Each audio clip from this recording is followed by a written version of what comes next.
Ladies and gentlemen, welcome into Nothing But Rants, otherwise known as MBR around here. It is Monday night. It is 9 o'clock. I did have a cool little countdown ticker for you, ladies and gentlemen, over there on YouTube. I get told all the time, Brooks, can you give me something? Can you give me some animation? Can you give me something so I don't jump in right as you're midway through your opening or right as you're midway through the take? Well, guess what? We got something for you, and I got something for you in a loaded show. Forewarning for all of those in attendance tonight. It was a double cup of death wish to the face type of night tonight. So your boy is juiced up. And that's why we like to be here on Nothing But Rants. These are takes that I'm passionate about. These are hot. Wait, who is it?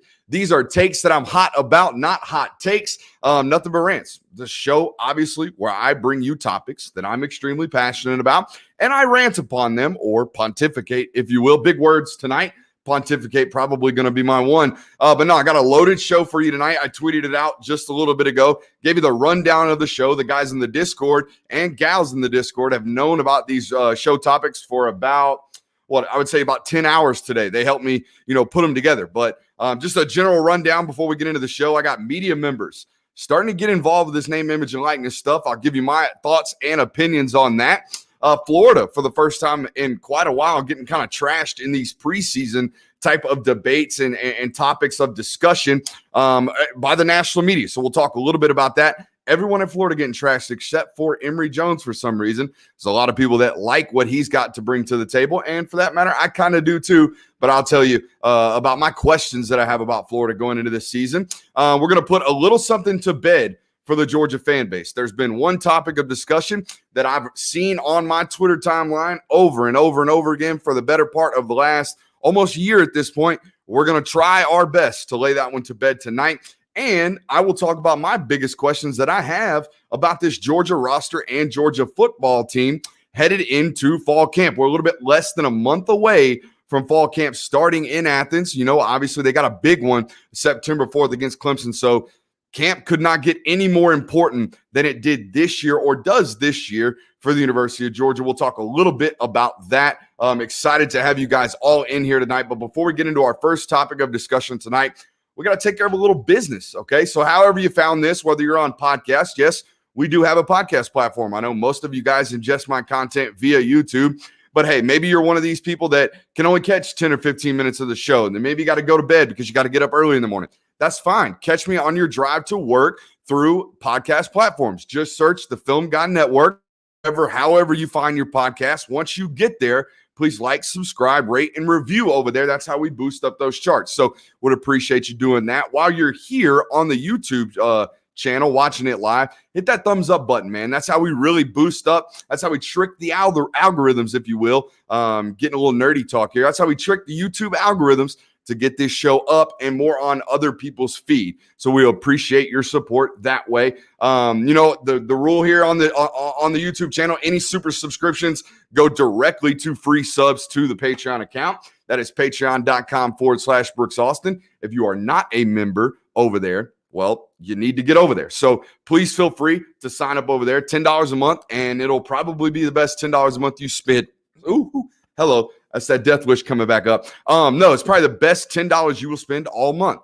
Save the pub sub dollars, save the Subway dollars, and come holler at the Patreon subscription, patreon.com/Brooks Austin. How about that? All the business, all the intro, handled in about 5 minutes. That's what that caffeine does to a brother. All right.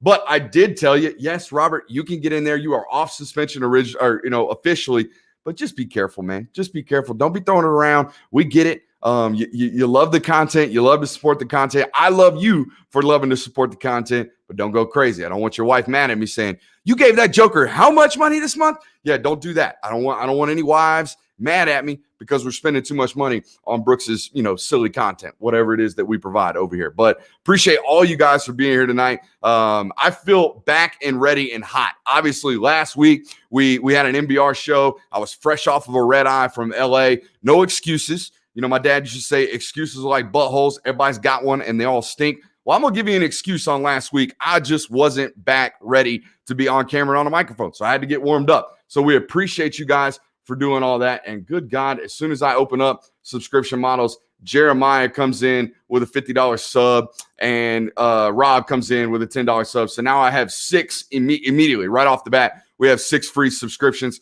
to patreon.com/Brooks Austin. Appreciate you guys for that. Hop in now. If you want those now, the DMs are open on Twitter. I guarantee you they'll go like that. We had 21 free subscriptions a couple weeks back on an MBR. Those things went within an hour after the show. So feel free to holler at me right now. Get in line and get in those free subs right now. We're already up to 6 right off the bat. Appreciate all of you guys. Had a great weekend this past weekend. We had our first meetup with the Film Guy fam over at Dan Kiley's house. Shout out to Dan and his beautiful wife, Allison, for playing host to us. Jokers over there at his house. We had a great time. So appreciate all you guys for the donations and the support of our content. It really means a lot. It quite literally has changed my life. And those of you in Discord know that. So we appreciate you for being there. But let's get right into this first topic, which is my biggest questions that Georgia has to answer this fall camp. I already told you just how important it is this fall camp. Good Lord, we got another 25. Guys, I'm gonna keep trying to show these up on the screen, but we got to move through these topics or up. We'll sit all night and talk about subscriptions and free subs. So another 2.5 subs right there. We're up to 8.5. SSL, if you are here tonight, keep a rolling tab on these. Harrison, I see you here. Keep a rolling tabs on these if you will, guys, so we know exactly how many we have to give away after the show tonight. Appreciate all of you guys for the super subs. But anyways, my biggest questions heading into the camp, fall camp, very important aspect of any college football, right? And last year was a little bit altered because of everything that was going on, especially spring practice gone completely off the table last year. This year, we've had a pretty normal offseason, right? Going to have a very normal fall camp, I believe. A lot of pads popping, a lot of positions to be fought for, and that's what we're here to talk about. There still are some questions left to be answered on this roster. Despite how few of holes there are on this roster for the University of Georgia, there are still some questions to be answered. Let's talk about them right now. First off the bat is left tackle. I don't think they're going to answer any actual questions this fall during the camp circuit. I think left tackle is going to get figured out throughout the season. I do believe you're going to see Jamari Sawyer starting at left tackle against Clemson.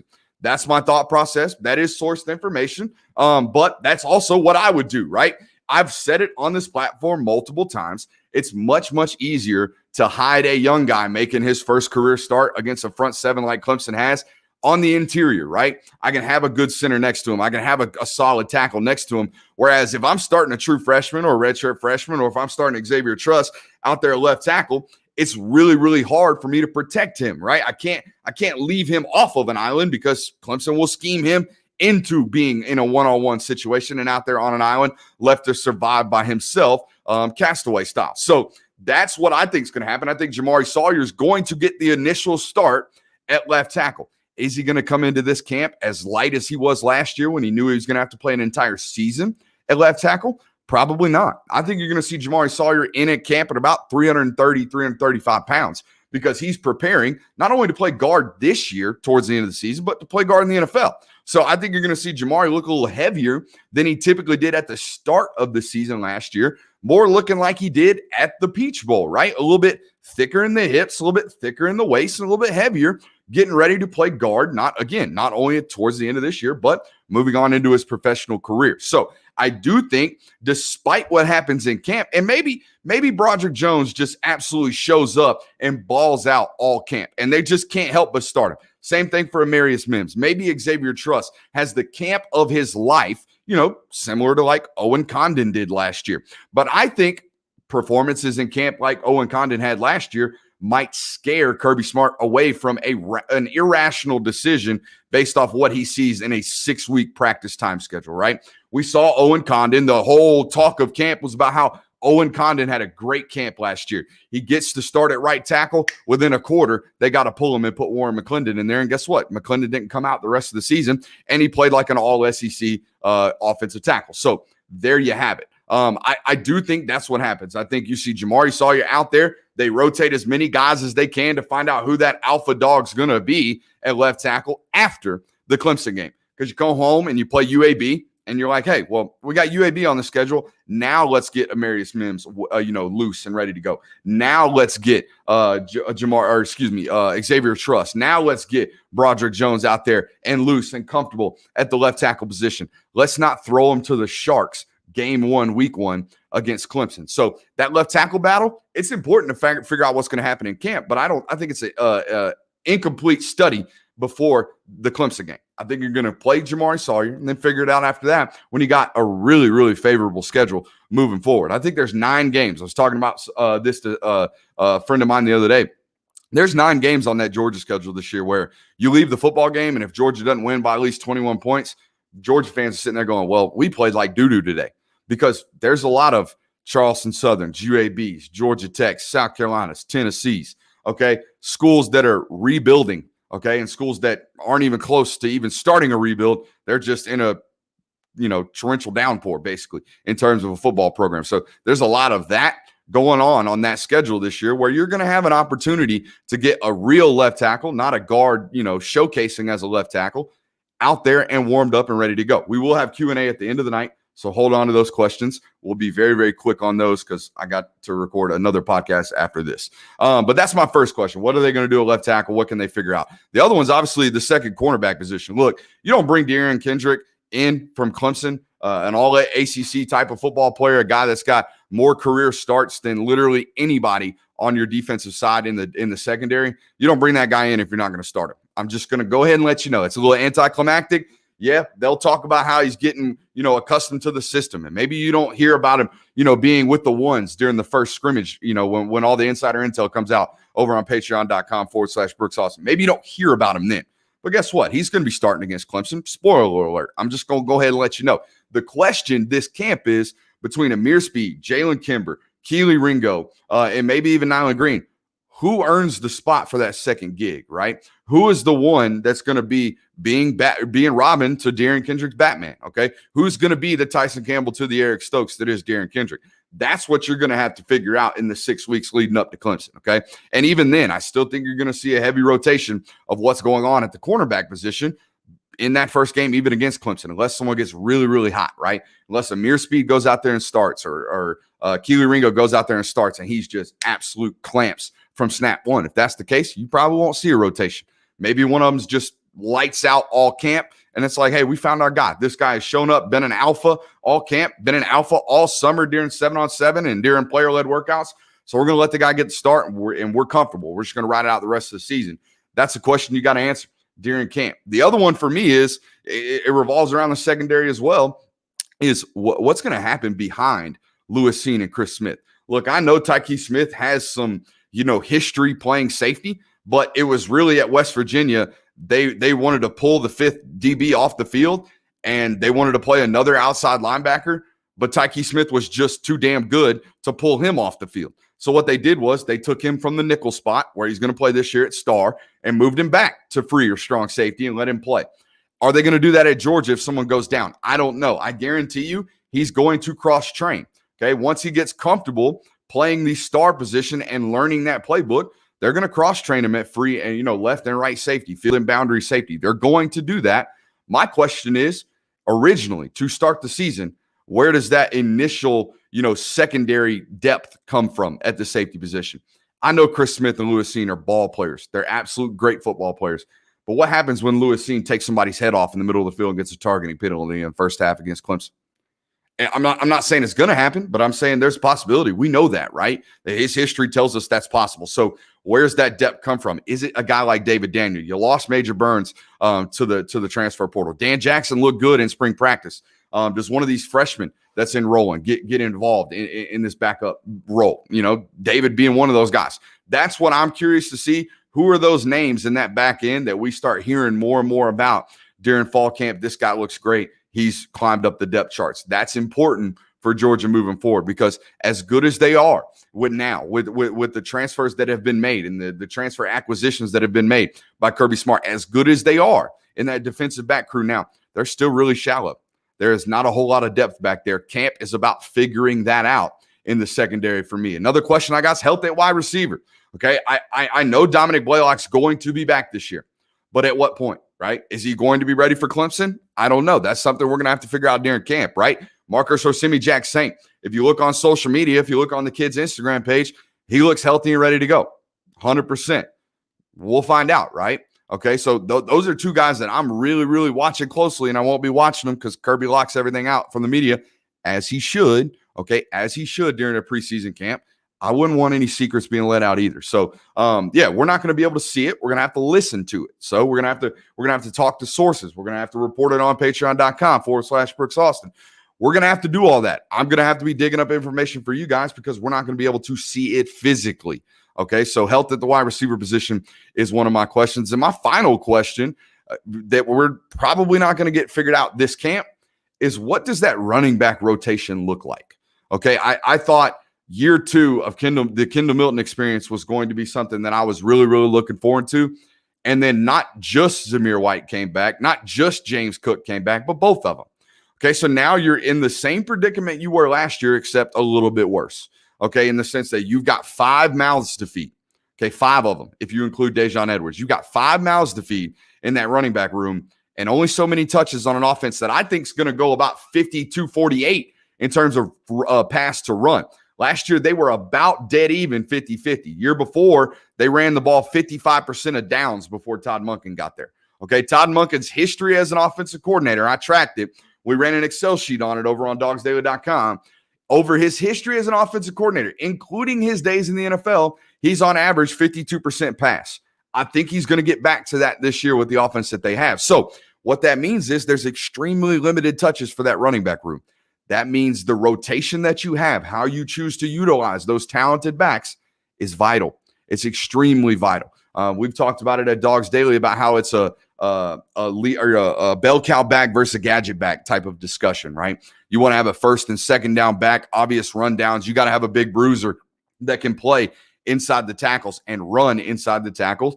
Obviously, Zamir White and Kendall Milton be 2 of those guys, right? And then you got to have a gadget back, a guy on third down that you can maybe split out, run in motion, get into a one-on-one situation like James Cook had against Alabama and torch a linebacker that's matched up in one-on-one out of empty, right? That's that gadget back type of offensive running back that we're talking about that Monken likes to use. I think, obviously, 2 guys, James Cook and Kenny McIntosh, fit that role. Whereas I think the only 2 backs on the entire roster where I feel comfortable saying, yeah, those 2 guys can do all that you ask and require of the running back position, those 2 guys for me are Kendall and Kenny. I legitimately think Kendall Milton, if you wanted to, you could throw him the ball 4 or 5 times a game and let him get loose out of the backfield. I feel confident in that nowadays. The problem that preceded last year, as you would expect for a true freshman, is pass protection. But guess what? They didn't ask Kenny and James to do a whole lot of pass protection last year. Occasionally they would, yes, but they did a whole lot of checking the back out of the backfield on third and mediums and third and longs last year. And if you want to do that with Kendall, I think he can do that. Whereas Kenny, the other flip side of the discussion is he's the only one of those quote-unquote gadget backs that I believe comfortably, if you line him up in the backfield on 3rd and 3, defenses genuinely don't know what he's going to do because he can run inside the tackles. I don't believe, after watching James Cook for 3 years, that he can. Whereas Kenny, I feel comfortable that he could. So I think those 2 are the 2 guys for me that I want to see selfishly because I appreciate their talents. I want to see them get on the field a lot more. But now that room's even more crowded than it ever was before because now you've got guys that are creeping into upperclassmen status that are ready to have their time in the limelight, right? Ready to have their time to shine in Kendall and Kenny. And guess what? You're going to have to get them the ball. And you've also got 2 older guys that their NFL futures are on the line this year. For that matter, I thought they were on the line last year. And guess what? They're back. So that kind of tells you what the NFL thought of them, or at least what they thought of what the NFL thought of them by them coming back. All right. So that's kind of my questions for camp. And again, some of those we're not going to have answers to, which kind of stinks, but it is what it is. Those are questions for the season, really, not just for camp. Appreciate all you guys for being here. We'll take a break to let you guys know to give me that thumbs up on YouTube. Again, that helps us out over here. That helps support the program. If you have to cut out at any time tonight, don't worry. We got the audio recorded for you on podcast platforms. Just search the Film Guy Network. All right. So I teased today. Sorry, I always got to check my phone because you never know what type of nugs are getting thrown to the phone. And there was one right there. Patreon folks, you'll get that after the show. please feel free to remind me in the Discord, which I know you guys will. Nug coming hot right after the show. Anyways, let's talk about this thing that I told you that Georgia fans kind of got to let go. Every day, it seems like when I open that little Bird app, the tweeter tweet, when I open that little Bird app, I see some Georgia fan going after whether it be Quincy Avery or Jamie Newman. And look, I told you on my Twitter feed I was going to make some people mad tonight. So if you get mad at me, I'm sorry, but it's kind of on brand for me. Anyways, every day when I open it up, I see somebody going after him, saying he made the wrong decision, saying Quincy, tweeting at Quincy, doing whatever with Quincy. And you know what? Y'all think he's the sole reason. Y'all think Quincy Avery is the sole reason that your starting quarterback opted out for the 2020 season. And look, I'm not going to sit here and act like, I have any inside information on this. Okay. I do know Quincy Avery. Quincy Avery knows me. That's the extent of our relationship. That's it. We know who each other is. That's period, point blank.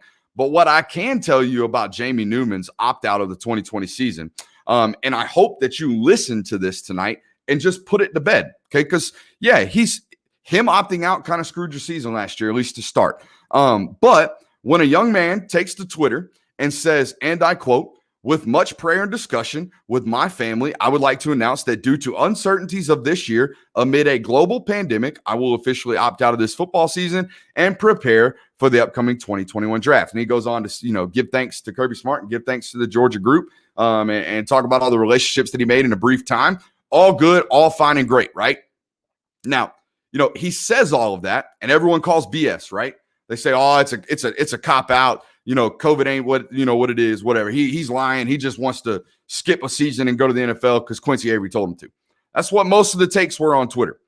And then you come to find out, at least I did, and you guys probably did too via his social media, that the guy had a girlfriend that happened to be pregnant with his firstborn child during all of this. Okay. And look, I don't care what your opinions or your thoughts are on COVID. I don't particularly care what your thoughts are on Quincy Avery for that matter. But what I saw was a first-time father making what he thought was the best decision for his health and safety of his family. And to me, that's enough. Whether he was right, whether he was wrong, your animosity is wrong for the kid, right? Or for the young man. The animosity you have for him is wrong because in his heart of hearts, with a pregnant girlfriend with his firstborn child, he thought he was making the best decision for the health and safety of his family. And he said it in his quote, right? In his statement when he first came out and decided to opt out. That should be enough. That should be plenty. Okay. Again, don't care what your thoughts are on COVID. I really don't. I care about your thoughts as a human, respecting another human saying, "I'm worried for the health and safety of my family. So we're just going to sit this one out. And if it costs me an NFL draft selection, that's fine. I got a healthy baby." And that's the decision he made. You should respect that. You should stand by that. And you should stop going to Twitter and tweeting at people because you're angry. Okay. Don't be angry. The guy made the best decision for his family that he thought was the best decision for his family. And I wish and hope that after tonight's segment, as you're watching this, you put it to bed. And when you see it on your Twitter feed, don't even engage in it. Okay. When you see it on Facebook, don't even engage in it. Just be like, they just don't respect the human nature of these things. That's all you need to that's all you need to say and all you need to think about it. Okay. All right. We're 24 minutes in and we are 2 segments down. I love that. That just tells you again, look how we are firing off the takes, boy. Your boy is rosy in the cheeks. I love it. So glad to be back on MBR and so glad to be back in my groove. Again, man, if you watched me last week, I was a little, I consider myself a professional in front of these microphones. I truly hold myself up there with just about anybody, but that's my arrogance and my, debaggery that everybody hates so much about me. But I hold myself in limelight with just about anybody on these microphones. Last week was a very humbling experience for me. This week, not so much. We back, baby. We back like we never left, even though we left for a good minute. And we had a B- show last week, but we are back to an A+ programming here on MBR. Appreciate you guys for being here. Let's get into these Florida discussions, right? I know Florida fans, I hope you're here tonight. I hope you're here to tell me how fat I am and how bad my haircut looks. That's okay. Okay. It's all good. I actually didn't wear my Target gear tonight. I wore, some name brand stuff, some Under Armour gear. My Bill Belichick sawed-off hoodie. Love it. One of my favorites. But anyways, Florida's getting kind of trashed right now in the preseason discussions, right? Heard some talking faces and talking heads, I guess is the terminology, similar to myself. very big talking head here. Some people saying that they're going to be left off the top 25 in the preseason polls. And I'll go ahead and tell you right now, preseason polls mean about as much to me as single ply toilet paper. Okay. And here's what I mean by that. They're cheap, they're ineffective, and usually they start to crumble when the business actually gets started, right? Preseason polls, single ply toilet paper, not really worth it. All right. But you have to understand something about Florida. When people come out here and they say that Florida is going to be down this year, Florida's not a preseason top 25 candidate this year, you have to understand that Florida, okay, they lost 6 offensive starters from a year ago, right? They lost Kyle Trask, the starting quarterback. They lost Kyle Pitts, a generational talent at the tight end position, the super slot position, I like to call him. Kadarius Toney, another freak. Trayvon Grimes, which everybody seemed to forget except for Tyson Campbell because he dunked on him in the world's largest outdoor cocktail party. They lost a starting guard and a starting tackle. They lost a lot offensively from a year ago. They had 16 guys at their pro day, all of which were contributors on last year's football team, last year's 8-4 football team, all of which were contributors from a year ago, all of which are no longer there. So there's a lot of holes to fill, right? And guess what? When you don't, quote unquote, care about recruiting, when you're not a recruiting guru, when you're just an offensive analyst and you're just an offensive guy and a quarterback guru, and you're just a quote unquote great coach that takes mediocre talent, makes them better, I'm here to tell you that when you recruit like that, guess what? You're not going to be able to rebound from a mass exodus like every other program that recruits really, really well. Okay. So is Florida a top 25 caliber football team this year? By God, if you're Dan Mullen or Dan Mullen's family, you better hope so. I'm telling you right now, you better hope so, because you think recruiting's bad now. Wait until you turn in a 3rd or 4th finish in the SEC East. If that's what it's going to be this year, which I'm not calling that. I still think they finish 2nd. But if that's what it turns out to be, if you turn out to be a 3rd or 4th team in the SEC East, if Kentucky leaps you, if Missouri leaps you, man, you're recruiting right now based off your offensive prowess, and that's it. That is it. Your offensive prowess and your ability to finish maybe 1st, most likely 2nd in the SEC East on a perennial basis under Dan Mullen. And if that doesn't happen, your top 12, your top 15 recruiting classes, they're going to plummet. Okay, they are absolutely going to plummet. Now, I'm not here to be an alarmist, even though Florida fans will watch this and will go, oh, that's just the Georgia beat writer just pounding the Georgia drum. And I just told you, I don't think they're going to be that bad this year because the SEC East is that bad this year. So Florida should be an 8-4 football team this year. They should. You should lose to Alabama. You should lose to, I think, one of your other crossover games that's pretty tough. Okay, and you're probably going to lose pretty handily to Georgia. Clip it. Okay, you're probably going to lose pretty handily to Georgia, and you're going to probably drop another one in there. So, yeah, if you're an 8-4 football team this year, that's fine. You finish 2nd in the SEC East, that's okay. But here's my thing about Florida fans, and I see it on my timeline all the time. I see it on my mentions, for that matter, that, oh, Kirby Smart's just a good recruiter. He's not a good coach. Well, you know, they say that all the time. I see it all the time. Meanwhile, they're flaunting around, anywhere from a 12th to a 20th type of recruitment class year in and year out under Dan Mullen. Okay, and I'm just here to tell you that the reason Georgia can break school records 2 years in a row under Kirby Smart in terms of guys being drafted in the NFL and then immediately the next year be back in national title discussions is because they recruit extremely well. It's because they have dudes on their roster every year. And do you know why? Because they care about recruiting. Kirby Smart has built his platform off of recruiting. And guess what? Who else does that? Alabama. Guess who else does that? Clemson. Guess who else does that? Ohio State. Do you know why they don't go into a season after having the greatest offense they've had in 10 years and be talked about outside the preseason top 25? Because they recruit well. Because they stack their roster and reload their roster every single year. So when there is a mass exodus, when guys do leave, when you lose a starting quarterback, when you lose 3 of your top wide receivers, you're right back in the thick of things because you got guys on your roster. You got dudes on your roster. Okay, so there you go. When you don't have the ability to reload, it's because you're not recruiting at an elite level in a conference that has a bunch of schools that do recruit at an elite level. My uncle, who knows nothing about football, can recruit at a top 10 level at Florida and LSU. You can go outside your dorm room at Gainesville. You can go outside your coaching office in Gainesville, Florida, and freaking hit a pitching wedge 140 yards and smack a 4-star in the face with the golf ball. They're everywhere. And the fact that you can't recruit them because whether or not you care about recruiting, whatever it is, you can't do it, that's a problem. That's a problem. And I don't care how good offensively you are as a head coach. And I've been on the record with that. I think Dan Mullen's a great offensive coach. But guess what? A big and a really big portion of the job in college football is the ability to recruit. That's what it is. Honestly, it's like that in the NFL too. If you don't have good to great players, I don't care if you're Bill Belichick, you're still going to turn in a 7-9 season when your roster is depleted.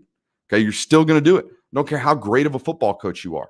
All right. So until Florida goes out and has the ability to recruit at least the top 10 level, because it's inexcusable to be outside the top 10 at Florida, in my opinion. Until they do that, you're going to have years where you look up and you're like, oh man, we were really, really good last year. We were. And this year, man, I don't know. We got so many questions. We got so many issues. We got so many problem areas on our roster that we just don't know about, right? Don't care how good your coaching is. It's about the Jimmies and Joes in college football. It is only so much about the X's and O's. And when you combine both of them, right, when you recruit at a top 5 level and you coach at a top 5 level, you end up being Alabama. You end up being Clemson. Okay, that's what happens. But you got to do it for over a decade. You've got to stack that wealth over the decade. You can't just show up one year with, the previous coach's talents, which that's what Kyle Pitts was. That's what Kadarius Toney was. That's what Trayvon Grimes was. Mullen didn't recruit any of those guys. He kept them on their roster. Kudos to him for doing that. But he didn't recruit none of those guys. Guess what? Now all those guys are gone. And now you're looking in the cupboard and you're saying, oh, cupboard's kind of bare. Well, that's because your coach don't really care about recruiting. And that's why your coach was out searching for NFL jobs in the offseason, because he's done with it. He don't want to do it. He wants to sit back, watch film, call plays, design concepts, and go out and score 50 points. And that's fine. But I wouldn't say 90%. I would say 70% of this job is recruiting. Hell, the entire offseason is recruiting. That's what it is. From January to August, you're recruiting. And even in season, you're recruiting. You're recruiting, you're recruiting, you're recruiting. And they got a whole bunch of coaches on that staff in decision-making roles that don't really care about recruiting. Talk to a top prospect that's getting recruited by Florida and ask them, especially on the defensive side of the ball, ask them, say, hey, how often do you talk to Todd Grantham? They'll say, oh, you talking about the DC? Yeah, no, I don't hear from him. Well, who do you talk to? Well, I talked to recruiting analyst number 8. I talked to recruiting analyst number 6. They got like 15 of them. You know why? Because their coaches don't recruit. Guess who does recruit at the University of Georgia? The coaches. When a wide receiver is getting recruited by Georgia, guess who calls them? Cortez Hankton. When an inside or outside linebacker is getting recruited by the University of Georgia, you know who calls them? Dan Lanning, Glenn Schumann. You know who's not calling them? Some 22-year-old recruiting analyst that nobody's ever heard of. That's the case down at Florida. It's not at Georgia. There's a priority shift, right? There is a difference of rank where recruiting stands at each of these programs. And at the perennial powerhouses, the schools that are in it every single year, the schools that don't go into a season where guys are like, yeah, I mean, maybe they're a top 25 preseason team, but I think what realistically sits is them right around like 15. Georgia fans their heads will explode if they enter a season preseason ranked 15. Their heads would explode. Hell, they get mad when they're preseason ranked 5th because they think they're better than Ohio State. Okay, so that's the difference. And until it changes, you're just going to have, every 4 years, you're going to have a good football team. And then you're going to be like, now we don't. Okay, so that's the case down there in Florida. Are they a top 25 football team? I think so. But until there is a priority shift, or at least meet in the middle somewhere between we're just going to be great coaches and we're going to be great recruiters, until there's a meeting in the middle somewhere there, you're going to have these years at Florida under Dan Mullen. Guess what? Just like you had him at Mississippi State, okay? Every 4 or 5 years, Mississippi State was a legitimate contender. Not a contender, but a legitimate, hey, we're going to finish. Mississippi State, y'all might look up and they might finish 3rd this year in the SEC West. That happened every once in a while. It doesn't. It's going to happen the same way at Florida, because guess what? It's already happening, right? He revitalized that program initially, but they've kind of tapered off year in and year out every single year, especially recruiting. That roster's looking worse and worse and worse and worse. And guess what? If he gets one quarterback, if he gets one guy that's a difference maker, you're going to be okay. You are. Just like you had that one offense last year that was a difference maker.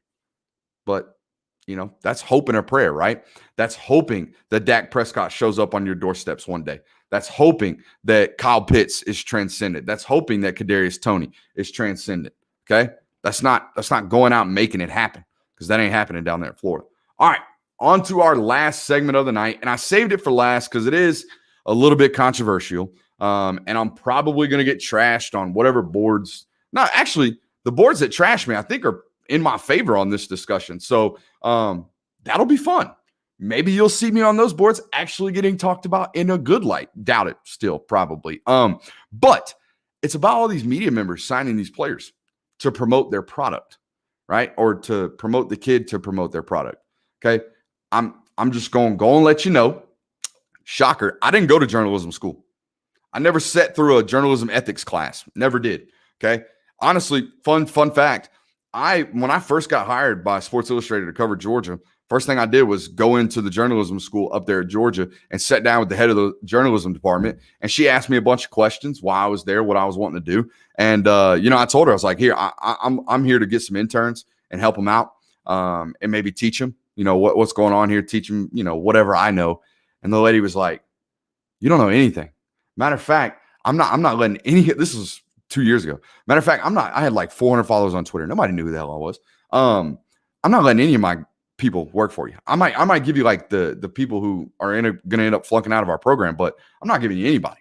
Matter of fact, if you want to come sit through some of my classes, feel free. And she gave me the class schedule. Rather humbling experience. I would like to have that same conversation with her now. But it's useless to me. I don't really care. But anyways, I don't have a journalism degree. Never sat through a journalism ethics class. Georgia's head of their journalism department actually made fun of me the first time I ever met her. Okay. So I don't come from a journalism background. I don't really care about journalistic codes and I do care about ethics, right? I do think there's some crossover here with ethical issues, but I have a master's degree in business administration. I know business. That's all I know. So let's talk about this idea of paying athletes to promote your media product. Okay. Let's talk about this from a business perspective first, and then we will get into whatever it is we're talking about with journalistic ethics. Point blank, business is about profit, right? How much money do we make? How much money of that we made? How much of that gross profit do we get to keep in net profits? That's what it is. Bottom line, right? That's where bottom line comes from. When people say, and that's the bottom line because Stone Cold said so. Well, the bottom line in business is the dollar amount that you get to take home. That's all that matters. Making a net profit at the end of the year. Okay. So, you have to make initial profits or a high enough profit margin to justify that initial investment, correct? That's what business is about. That's what good business looks like. We invested this much capital into this product. This product brought back this much income. We take home this much net revenue. Bottom line, right? Okay, so that's why these folks are doing this. Do not get it twisted. This is not about paying players so they can have food on their table or whatever, feel-good story you want to make it about. This is about business. People are paying these athletes because they think that these athletes will bring in enough business for them to take home additional net revenues. That's why businesses are ran. They are not here for charity cases. They are not here to make good storylines out of paying athletes and, again, putting food on their table. That is not what this is about. These companies that are doing this, or these people, these individuals that are doing this because they believe they can make a profit off of these kids, as if they don't have enough opportunity to do so, covering them without paying them, like this guy. Okay. It's great. You get to pay them. It's all good. That brings us to our next discussion, but I wanted to lay that out. If y'all think these are out here just to pay kids, no, they're doing this because it's business and they think it's going to bring them in net profits. And look, I'm the definition of a capitalist when it comes to open market business. I am here to make a living to feed my family, period, point blank. I ain't going to make no bones about that. Okay. I ain't going to sit here and lie to you. I ain't going to sit here and do none of that. I'm going to be honest with you. I'm here to make a profit and feed my family. That's what it is about, okay, for all of us involved. Okay, that's why you've seen some of the decisions that you've seen made, like, maybe a major journalism outlet reporting about a kid's felony charges for removing a boot on his car, a parking boot on his car, the day the kid announced that he was transferring to a rival school. That's what it's about. It's about business. It's about driving rates and clicks and revenues to your business. Okay, I understand that. I go about doing it in a different way than some of these people choose to do so. Okay, now let's talk about this quote unquote conflict of interest that I've seen so much on Twitter. Okay, I've already told you I'm not a journalism guy. I am a journalist, but I come from a business background. Master's in business, not a master's in journalism. Okay, but I have worked in this space long enough to know a couple of things. But one thing in particular, look, man, I'm going to be honest. When Georgia wins, guess who also wins? I win. Okay. I win in revenues. I win in clicks. I win in subscriptions. I win. When the University of Georgia's football program wins, so does dogsdaily.com or dogsdaily.com on SI. Okay. When Georgia football wins, so does Brooks Austin's Patreon. I am aware of that, and I am honest and upfront with you. Funny story. I had a guy after Georgia lost the Alabama game canceled his subscription on Patreon. And when you cancel your subscription on Patreon, which I do not recommend, when you cancel your subscription on Patreon, they give you an exit survey, basically saying, hey, why'd you leave? And his response, this individual's response was, I left because if Georgia can't win nothing, I ain't paying for nothing. Right after the Alabama game, lost a sub because Georgia lost. Okay, so a direct tie-in to my net incomes. Facts. Okay, when Georgia wins, Brooks wins. So am I a fan of Georgia football? I wouldn't say that. Okay, I wouldn't. I don't root when they score. I care, but I don't care. You know what I'm saying? I care for my own selfish reasons, just like you care for your own selfish reasons. But do I want them to win and win often? 100%. Yes. Because again, it's good for my business. So how does that correlate to this, right? How does that correlate to a conflict of interest? The conflict of interest is the fact that you are responsible as a journalism entity for covering these people without bias, even though I just told you there are some biased aspects of what we do. Again, if Georgia's 7-5, my business goes down. I lose money, big time money, okay?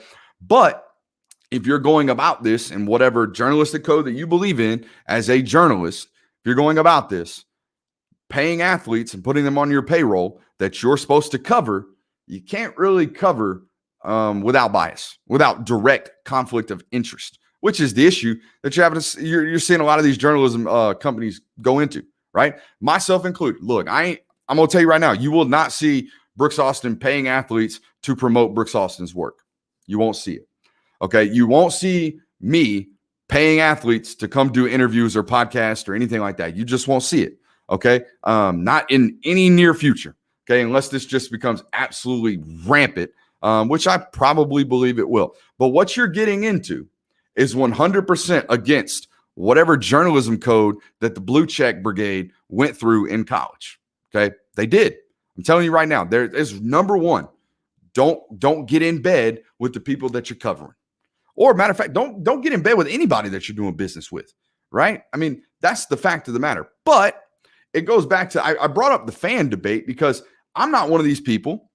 Now, you won't see we or us or any of those pronouns used on our articles, okay? That is against our journalism code at Sports Illustrated. But I'm not against fan-based outlets.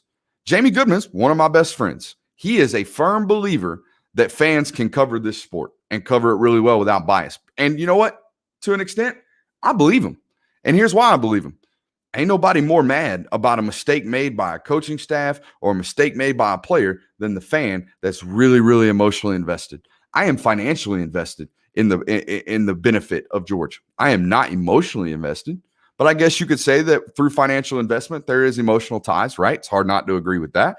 So I'm not one of these people that's out here like, oh, you do the fan thing, you can't be out here covering this sport unbiasedly. Yeah, no, I'm not one of those people. I am one of those people that say, if you're paying the two running backs at the University of Georgia to produce content for you, don't tell me that there's not additional availability because they work for you, okay? Y'all have production meetings. Y'all do all that stuff. I got a message from the SID department because I tweeted about talking to a Georgia player, okay? I got an email immediately. You can't do that. Don't talk to our players without our permission. Well, what do you think these media outlets are doing right now? They're paying your athletes, right? They're probably having production meetings. They're probably having, discussion meetings about the content that you're going to put forth, right? They're probably having some small talk off the record. I'm not trying to, throw anybody on the bus. I'm just telling you, don't be ignorant. Okay. Don't sit there and say it's not happening when odds are it probably is. And that's okay. Y'all want to do that? That's cool. I'm just letting you know that it goes against everything that y'all stand for in terms of you journalists. Okay. You journalists that are out here waving that journalism flag and proud of your schooling and proud of your education and all that good stuff. Well, number one thing they tell you in journalism ethics is don't lay down with the people you're covering. And that's what you're doing. And that's okay. I'm fine with that. You're putting food on the table of athletes. I am pro athletes getting paid from day one. But you're crossing lines that ain't never been crossed before in journalism. And guess what? It took you about 2 weeks to do it. Literally. 2 weeks, not even 2 weeks. We started July 1st. It took you 10 days. It took you 10 days to get in bed with some of these athletes and start paying them. After 100 years of covering them, quote, without bias, right? And not being able to cheer in the press box, which is a real rule, by the way. If you're in a press box and you cheer, they will ask you to leave. It's the first thing they say in the press box before the opening kick. They go through the rules. Number one rule is no cheering in the press box. Why? Because it's a conflict of interest. Just like, in my opinion, paying athletes is a conflict of interest as a media member. If the marketing company wants to pay, JT Daniels, let them. If the local chip branding company wants to pay Brock Vandergrift, the local clothing company wants to pay him, let them do it. That is not somebody that is supposed to be out here covering them under the code that is, quote unquote, journalism. And again, I care about it. I care about, producing content that is, unbiased as possible and, straightforward and truthful. But, you're crossing a bunch of it. You're crossing a bunch of these, quote unquote, unwritten rules, except for in journalism, it is a written rule. It's 100% a written rule. It's on your daggum sheet when you get it from the University of Georgia. Okay. So I don't know where we're going. Are we going to the point where, all the media members and all the media outlets everywhere have a face of their programming department that does whatever they do for that company? Maybe. But again, it is about business. These companies that have gone out and signed these athletes, and there's only 2 companies and 3 players that have gotten into this. I don't know. You guys know who they are, so I'm not going to name names. But there's only a couple of them that have done it. I'm going to tell you right now, it's probably not good business, right? You can only hear about Georgia football players talking about their lives as Georgia football players without being able to actually talk about Georgia football so much. It's the God's honest truth. You can only listen to it so much. So is it going to be good business? Maybe. I think it's bad business, first of all. I think it's bad business for morality reasons, ethical reasons, all that good stuff. But it's also bad business because it's just a bad look. It's just a bad look, in my opinion. All right. That is our NBR show for tonight. I guess we can rattle off some Q&A for about 10, maybe 15 minutes because I've got some tailgate tapes to record, and we are doing Happy Gilmore tonight, one of my favorite sports movies of all time, a true GOAT. So if you could, please rattle off those questions. I'll scroll back up now and see if I missed any. Make sure you put the question mark on them. I see there's a whole bunch of discussions between Georgia and Florida fans here in the comments. That's to be expected. I literally tagged you guys in the title. I hope you guys are at least cordial in here, which, you know what? I've ran into a bunch of Florida fans. Y'all ain't that bad. I mean, honestly, the worst is Alabama, no doubt about it. So, yeah, that's the one right there. Y'all probably did. I haven't been able to read them, but y'all probably did a bunch of 1980 discussions, 44-28 discussions, the typical stuff. So it was probably pretty fun to at least watch and observe. Unfortunately, I didn't have a chance to read it because I was out here delivering these here takes. So let's rattle off these questions, if you could, please. If not, I'll freelance here for a couple of seconds. But here we go. Y'all still doing the Florida Georgia thing. Sometimes StreamYard takes a little bit to get these things up, which it is what it is. Biggest surprise of the cookout. Jeremiah, I know what you want me to say. I'm not going to say it. I'm not going to say it. You want me to say it's that you're surprisingly large. I'm not going to do it. I think the biggest surprise to me was that we actually got athletes. I thought it was going to be a whole bunch of internet nerds, honestly.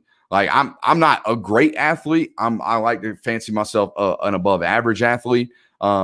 But seeing some of our hoopers, Jonathan Williams and Far Out being two of them, my God, dudes can ball.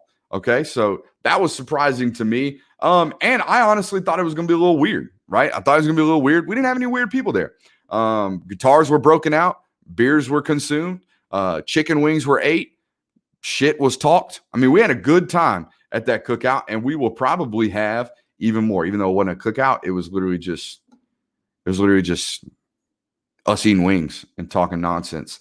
So yeah, I think that was my biggest surprise, that we weren't all just a bunch of internet nerds. So that was cool. Yes, you did get a shout out, Jonathan Williams. My man's 6'6" with a decent handle and a solid post game. And you know, for most guys that haven't played sports in a couple of years, because we're all, you know, retired has-beens at this point, for somebody who hadn't played in a while, he moves really, really well for a guy that's 6'6". So my little scouting right there. Top 4 receiving targets this year. Start with Jermaine Burton, move to A-Rick Gilbert. Probably after that, I will go, let's call it Marcus Rasimi-Jack-Saint, and then Kyrus Jackson. So those guys right there. All right, here we go. Can you talk here about the A&M recruiting from Discord? I missed that and just curious. Don't really know what you're talking about, Colby, or at least I'll play dumb on that one. Some of these guys, man, I'm not going to be taking this stuff live that I would tell you off the record in a Discord chat. So that would also be a reason to hang out with us. But if you want to talk a little bit about A&M recruiting, they're getting crushed right now. Georgia is, because of Nick Williams. Okay. That's just the God's honest truth. To an extent, right? You get crushed with Deion Bowie and Barry Alexander. Maybe both of them still end up in Georgia's class, but there's a reason both those guys decommitted the week after they left, or the weekend after they left Texas A&M. So there you go. Brooks, do you think the Dogs land Branson? Branson's been kind of quiet lately, but here's the deal. He's basically down to 3, right? He's down to Alabama, Georgia, and Tennessee. Let's just be honest. Tennessee ain't landing a player like that anytime soon. Okay, that's the God's honest truth. Nobody knows what's going to happen with the NCAA. Maybe the NCAA does nothing to them. Maybe. But maybe they give him like a 2-year bowl ban. That's half of Branson Robinson's career. Okay. So I don't see Tennessee landing a player like this right now. Okay. I'm just laying out situations for you. Alabama's got 2 running back commits in the 2022 class right now. So Alabama planned as if they weren't getting Branson Robinson a long time ago. And yeah, maybe they do that whole processing thing. I don't think they do with the caliber of guys they've got right now in their recruiting class. Or yeah. O-line game 1 versus O-line later in the season. O-line game 1, I'm going to tell you right now, it's going to be Jamari Sawyer at left tackle, Justin Schaefer at left guard, Warren Erickson at center, Tate Ratledge at right guard, Warren McClendon at right tackle. Okay, let's go SEC championship game. I think it's going to be Amarius Mims left tackle, Jamari Sawyer left guard, Warren Erickson center, Justin Schaefer right guard, Warren McClendon right tackle. And they're going to be bad in a good way, bad, in my opinion. I think I cannot express to you how high I am on Amarius Mims. I can't. There's no way for me to sit here and tell you how good that kid is. You're just going to have to see it. And when you see it, you're going to be like, yeah, Brooks was right. And for that matter, so was every other recruiting service. Amarius Mims was the easiest eval in the history of evals. Like, yep, top 10 pick. We'll see him in 4 years, or we'll see him in 3 years. Easy. If that's your goal at the end of the year, then damn, I don't know what he's talking about. Any concern with Jordan Davis getting his weight down from the spring? I think Jordan Davis rolls around at 350 pounds and he's a freak athlete even at that weight. So if he plays at 350, he plays at 350. If he's listed at 330 and he plays at 350, he plays at 350. The guy was clocked at practice last year running 19.5 miles an hour at 6'6", 345, 350 pounds. At that point, does it matter? Here's what I'm going to tell you about Jordan Davis. And I had some scouts tell me about this in the NFL. They're like, well, we don't know if he's that good of an athlete because we watch him on tape and he just doesn't look like he moves well. What 6'6", 350-pounder ever looks like they move well? Okay, that's why you have GPS tracking systems, because you know that he moves well. You can see it in the data. Okay, and that's where everything's going. In a couple of years, 40s don't even matter now. I'm going to tell you right now, they don't. At the University of Georgia, they hand time your 40. That's all good done. They put the lasers on your 40 during these camps. But if you're a dude, if you're there actually being recruited, guess what you're walking around in? A Catapult sports bra, right? Y'all know what I'm talking about. Those things that they wear nowadays, they look like chick sports bras, they're catapults. And guess what they have in them? GPS tracking systems. Okay. And they measure everything. They measure G-forces. They measure miles per hour traveled. Prime example. And I told this to the Patreon guys a couple of months ago. Not a couple of months ago, about a month ago when camps first started. Georgia had a player, not to be named, come in there and run like a 4.78, which typically at the position of which this kid played would be marked completely off of the list. Not off for kid. We can't have him. 4 or 5 years ago, that's what it would have been. 4.78, nope, can't do it. Can't play here at that position. Well, then they pulled up the catapult, and the catapult said he ran 21 and a half miles an hour on that said 40. So what does that tell you? The kid ran 21 and a half miles an hour, which for the record is the fastest, one of the fastest times they've had. I think Arian Smith went 21.7, but the kid ran a 4.78. So what does that tell you as an evaluator? It tells you that the kid can freaking move, but he don't have a damn clue how to run a 40, which most kids don't, which is why you see them agents spend hundreds of thousands of dollars leading up to the NFL draft process and NFL combine to teach these guys how to properly run a 40. 5 years ago, that kid doesn't get a Georgia offer. That kid doesn't end up at Georgia. That kid doesn't even get recruited by Georgia. Now, 21 and a half miles an hour, that dude's high up on the board, okay, because he can move, and now they know because they're not stopwatch scouting. They're actually data tracking, so that's good to know. But no, I have no concerns about Jordan Davis playing at whatever weight he wants to play at, okay, whatever weight.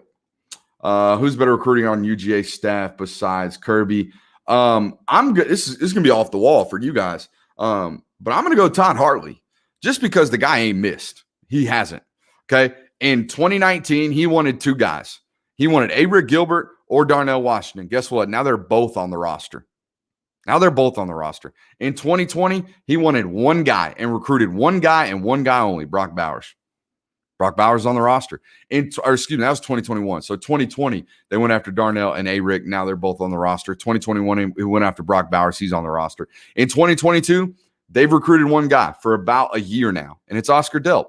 And guess what? They're in a dogfight right now. They are in a dogfight with South Carolina because South Carolina seems to believe that they only have to recruit a tight end and spend all of their time and effort on a tight end. They don't have to recruit a whole class. Just get Oscar Delp, and it's a win. And your fan base will love you, Shane Beamer, I guess. Former tight ends coach being your head coach probably lead that to happen. But he's recruited one guy, and he's landed him. So in 2023, right? We're up at 2023 now. Pierce Spurlin, he's recruited one guy. Guess what? Pierce Spurlin's in the class. And ain't going nowhere. So, yeah, I would have to say it's probably Todd Hartley. Who are you higher on, Mims or Green? Mims. I'm extremely high on Nyland Green, higher than the rest of the industry. But, yeah, I mean, Amarius Mims is a no-brainer. Nyland's going to have to prove it on the field first. Nolan Smith, quick checkup. Ain't got one for you. I know there's all kinds of reports and rumors that he's heavier. He's gotten bigger.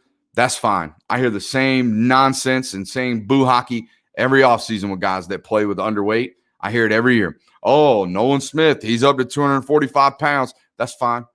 That's fine. Talk to me in September. Talk to me in October. Talk to me in December when it actually matters. Is he holding weight throughout the season? Because guess what? He showed up last year at 245 pounds. And by the end of the season, he was 228.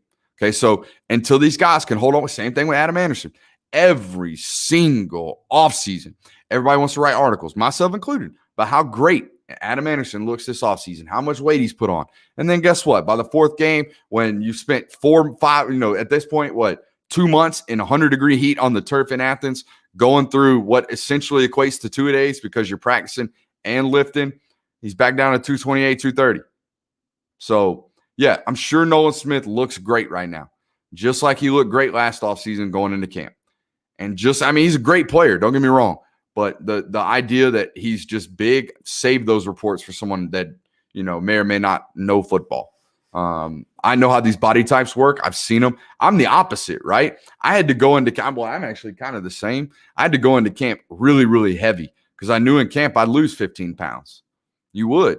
It's all water weight. Your body burns so much during these camp sessions. So there's very few people that do the Jamari Sawyer route where they come in at 305 and at the end of the season they're 335.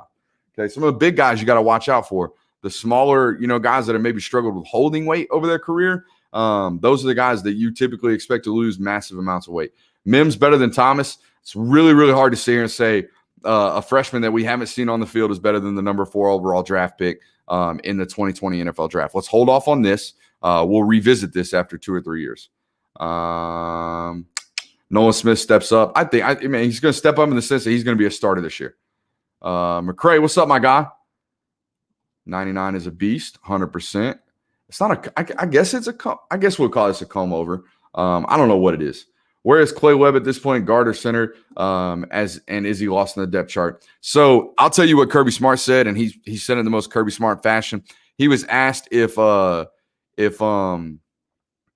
Webb was going to get a look at center last year, and he scoffed at it and said, Clay Webb's never played it down for us at center. Never has, never will.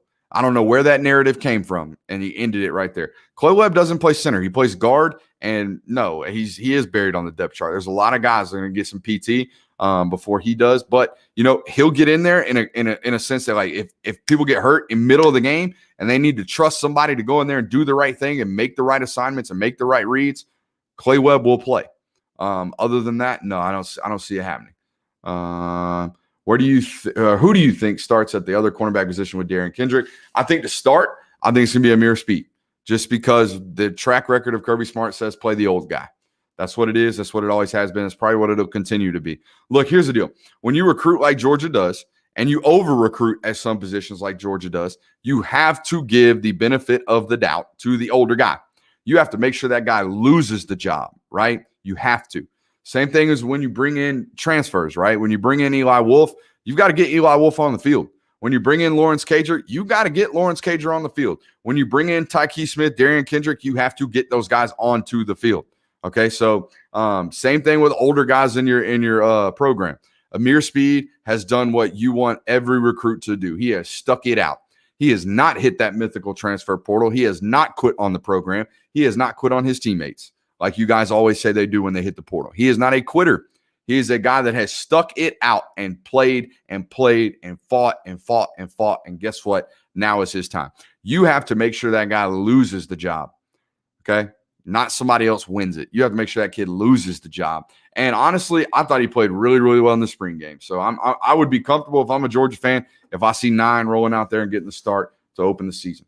Who gets to feast off the edge other than Anderson? I think it's going to be a free-for-all. You're going to see a whole bunch of guys get after the quarterback this year for Georgia. All right, we're going to take a couple more questions, and then I'm going to drink some water and get juiced up for Tailgate Tapes, which is going to be an excellent episode tonight. I'm super excited for it. How many snaps does Beal get per game? That's a tough question. Let's call it 7, 8 snaps a game. Where would you rank UGA coaching staff out of the SEC? Let's go 2. I would go 2, honestly. Just because Alabama has the guy, right? They got Nick Saban. The rest of the coaching staffs, when I watch them on tape, they do some stuff that I'm like, what in the hell's going on there? Georgia, not very often.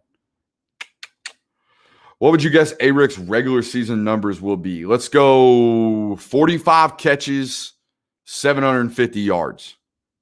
I think that's a good number. Any word on A-Rick's development at receiver? Guys, he's got receiver skill sets. He 100% does. He runs routes like a receiver. He runs after the catch like a receiver. And for that matter, he did receiver-type things at LSU last year. Did he line up at the X position outside the numbers every single time? No, he did not. But he can. He 100% can. All right, it is 10:03. I've got another hour and a half worth of content to produce with my boy Dan Kiley and with my boy Cam Brady. I appreciate you guys for being here. We will rack up those free subs. I will put a tweet out tomorrow morning for everybody. I'm pretty sure I've already got guys in my direct messages asking for those. So feel free to hit me up at Brooks Austin SI on Twitter, and we will get you those free subs. I think we're over maybe like 10 or 12 tonight on the free subs. So feel free to hit me up for those. And if you don't feel like getting the free one and you just feel like, hey, I like this guy. I don't know why you would. I like this guy. You would be a rarity. I like this guy. I'm going to sign up for his Patreon. That's patreon.com/Brooks Austin. All right. Appreciate you guys. We will see you next time.